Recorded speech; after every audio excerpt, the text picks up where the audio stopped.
Magandang araw po sa inyo lahat. Ako po ay kapatid ni Macario, humihingi ng tulong. Hanggang ngayon hindi po naayos ang libingan ni Macario. Kami po ay nangangailangan po ng 50 mil. Dahil po hindi po naayos ang kanyang libingan. Isa pong magandang araw sa inyong lahat, sa ating po mga kababayan, sa ating pong mahal na lungsod. Ngayon po ay pang 3 araw na burol ni Kuya Maki at humihingi po muli ng tulong ang kanyang pamilya, ang kanyang mag-anak, tiyahin, tiyuhin, dahil po hindi po naaasikaso ang kanyang paglilibingan.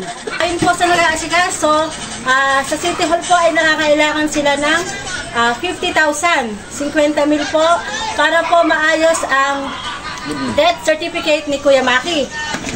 Napakalaki pong halaga ng 50 mil para sa kanila. Talaga naman po wala pong kakayahang magbayad para sa 50 mil. Kung itatanong po nila yung sa gobyerno, wala na daw po yung sinasabing gobyerno na libingan doon sa may Antipolo. Kaya po ngayong araw ay humihingi po ng tulong sa inyo, si Kapitana, 10 po ng kanyang mga kamag-anak, kaibigan, para po maayos na ang death certificate ni Kuya Maki at siya po ay maihimlay na sa kanyang huling hantungan.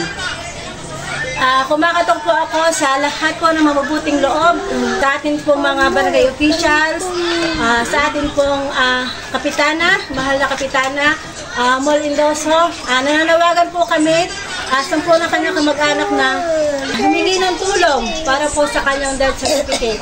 Kahit po anong tulong, kung may alam po kayo na pwedeng lapitan, na makakahingi ng ganong halaga, or kahit kaunti at pagsama-sama ay napakalaki pong tulong sa pag-aayos ng death certificate ni Kuya Maki.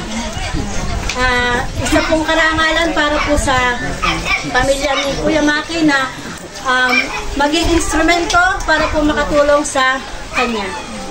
God bless po sa ating lahat at God bless po sa lahat ng mga tutugon sa hiling tulong ni Kuya Maki.